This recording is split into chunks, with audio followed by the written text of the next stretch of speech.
Ketika seseorang bicara tentang pertobatan, ketika seseorang bicara tentang pengalaman spiritualnya, bagi saya itu harus diuji. Itu adalah sesuatu pengalaman yang subjektif, bukan sebuah kebenaran mutlak, tetapi subjektif yang dialami oleh orang tersebut.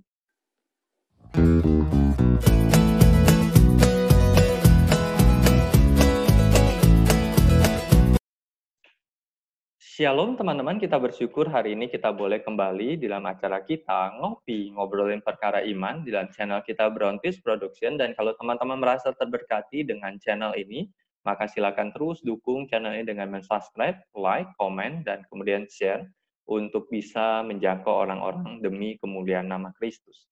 Teman-teman, hari ini kita akan kembali membahas tentang John Kay. Di dalam video saya sebelumnya, maka saya memberikan sebuah template, yaitu John Kay adalah korban. Jadi saya melihat dari sisi teologis bahwa John Kay seorang yang telah jatuh karena dia membuka dirinya, membuka hatinya untuk terhadap godaan dari si jahat dan dia jatuh kembali dalam dosa yang sama. Dan dia saat ini sedang berurusan dengan kepolisian. Tetapi bagi saya dia adalah korban dari si jahat. Tetapi hari ini kita melihat dari sisi lain, yaitu John Kay ketika dia setelah keluar dari penjara dan kemudian sayangnya adalah gereja-gereja menyambut dia dan memberikan mimbar untuk dia menyaksikan tentang pertobatannya. Bahkan ketika kita melihat beberapa kabar bahwa John Kay pun dianggap sebagai seorang pastor atau seorang pendeta ketika dia menyampaikan firman Tuhan atau berkhotbah di depan jemaat Tuhan. Nah, bagi saya ini menjadi sesuatu yang masalah. Kenapa? Karena ketika seseorang bicara tentang pertobatan, ketika seseorang bicara tentang pengalaman spiritualnya, bagi saya itu harus diuji. Itu adalah sesuatu pengalaman yang subjektif, bukan sebuah kebenaran mutlak, tetapi subjektif yang dialami oleh orang tersebut. Ketika seseorang dikatakan dia bertobat, atau ketika seseorang dikatakan bahwa dia pindah agama dari agama A menjadi agama Kristen, maka banyak gereja acap kali jatuh kepada sebuah situasi, yaitu memberikan mimbar untuk orang itu bersaksi, bahkan bukan hanya bersaksi, tetapi memberikan mimbar untuk orang itu bisa menyampaikan firman Tuhan berkhotbah tanpa fondasi sebuah khotbah. Kalau saya di dalam kehidupan keseharian, kalau saya sakit, saya tidak akan mungkin mencari orang sembarangan untuk meminta obat. Tetapi saya akan mencari dokter, dan bahkan mungkin saya akan mencari dokter spesialis yang tahu kenapa saya sakit seperti ini. Kalau segi kesehatan saja saya begitu getol untuk tidak mencari sembarang orang untuk menanyakan obat apa yang bisa menyembuhkan saya, apalagi ini ketika bicara tentang hal-hal yang rohani, yang bersifat kekal. Tetapi sayangnya, gereja cenderung melakukan itu. Gereja memberikan mimbar untuk orang-orang petobat baru, bahkan orang-orang yang baru katanya mengalami sebuah pengalaman spiritual untuk menyaksikan kebaikan Tuhan. Bagi saya itu sesuatu yang bersifat fatal. Kadang ada gereja yang beranggapan bahwa bukankah Alkitab berkata bahwa satu orang bertobat, malaikat di surga bersorak-sorai. Betul Alkitab katakan itu. Tetapi itu bicara tentang pertobatan. Tetapi ketika bicara tentang sebuah tindakan memberikan mimbar untuk didengar oleh orang banyak, itu poin yang lain. Dan kita melihat akan hal itu hari ini. Dan teman-teman, kalau kita melihat akan orang-orang yang baru bertobat, yang saya katakan tadi subjektif pengalaman dia, dan bukan kebenaran mutlak, maka apa yang harus kita lakukan? Pertama, jangan berikan mimbar gereja kepada mereka. Tetapi apa yang dilakukan? Pertama yang harus bisa dilakukan adalah mementori mereka, memberikan dukungan pada mereka, mengajar mereka.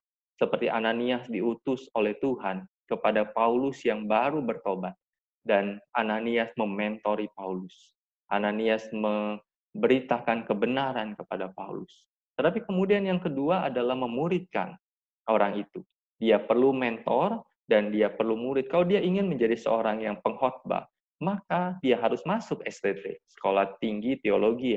Untuk apa? Bukan hanya sekedar menyampaikan pengalaman pribadi, tetapi dia menyampaikan sebuah kebenaran firman yang sesuai dengan apa yang penulis Alkitab katakan.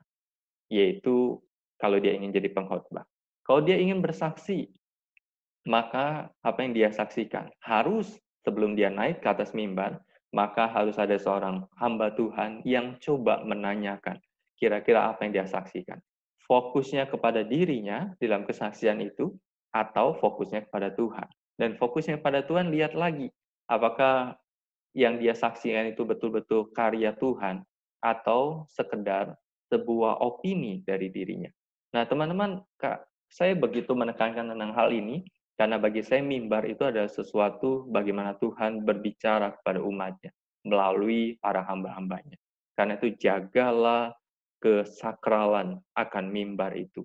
Bagaimana Tuhan melalui firman-Nya berkata-kata. Dan orang yang berkata seperti itu adalah orang yang dimuridkan, orang yang telah belajar, orang yang telah dididik.